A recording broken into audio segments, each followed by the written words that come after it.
আচ্ছা, কি নাম তোমার? দিব্যজ্যোতি দাস। দিব্যজ্যোতি। হুম। দিব্যজ্যোতি, চোখের চশমা পাওয়ার আছে নাকি? হ্যাঁ। আচ্ছা, পড়াশোনার সাথেই সম্পৃক্ত সবসময়। যা হোক, দিব্যজ্যোতি বাবুর মাধ্যমিকে টার্গেট কত?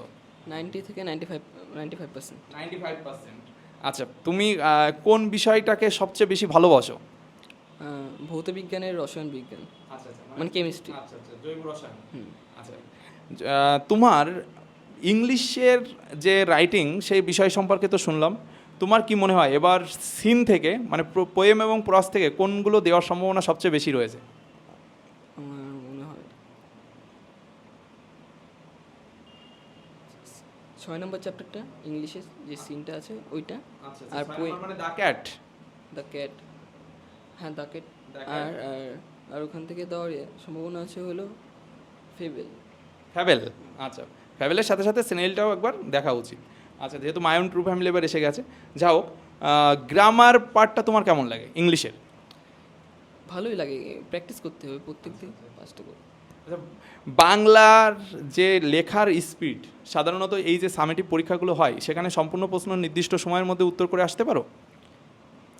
স্যারেরা যখন পরীক্ষা নেয় তখন কমপ্লিট হয় না, কিন্তু মানে একটা, আর যখন স্কুলে পরীক্ষা হয় তখন একটা প্রেশার থাকে, মানে ভয় থাকে, তার সঙ্গে হয়ে যায় কমপ্লিট। আচ্ছা, তুমি কি বাড়িতে টিচারদের তত্ত্বাবধান ছাড়া বাড়িতে কি মক টেস্ট পরীক্ষা বা রীতিমতো টেস্ট পেপার দেখে 3 ঘন্টার পরীক্ষা প্রস্তুতি নাও?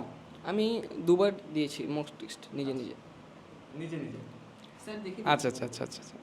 আচ্ছা, তোমার কি মনে হয় যদি মক টেস্ট পরীক্ষা আমরা চালু করি, স্বনামধন্য স্যাররা যারা আছেন তারা সবাই মিলে, তোমরা রীতিমতো এটাই পড়াশোনার উপরে কতটা এফেক্ট পড়বে?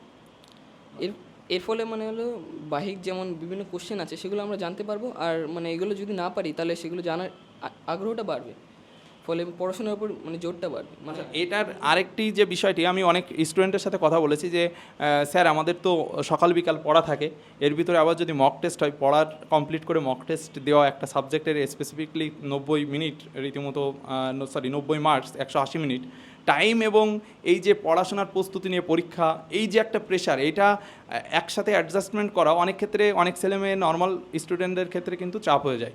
তো তোমরা যেহেতু ভালো রেজাল্ট করবে, 600-র উপরে মার্কস উঠাবে, তোমাদের এই চাপটা কি খুব বেশি মনে হবে? কি মনে হচ্ছে? এরকম মানে বড় বড় পরীক্ষা দিতে গেলে এরকম চাপ নিতেই হয়। আর তার সঙ্গে মানে তুমি যেহেতু বড় পরীক্ষা দিচ্ছ তাহলে তোমাকে বেশি পরিশ্রম করতে হবে, ভালো রেজাল্ট করতে গেলে পরিশ্রম করতে হবে। দিব্যজ্যোতির কথাটা ভীষণ ভালো লাগলো। ও বড় হয়ে অনেক বড় মাপের মানুষ হোক, শুভকামনা থাকলো তোমার জন্য।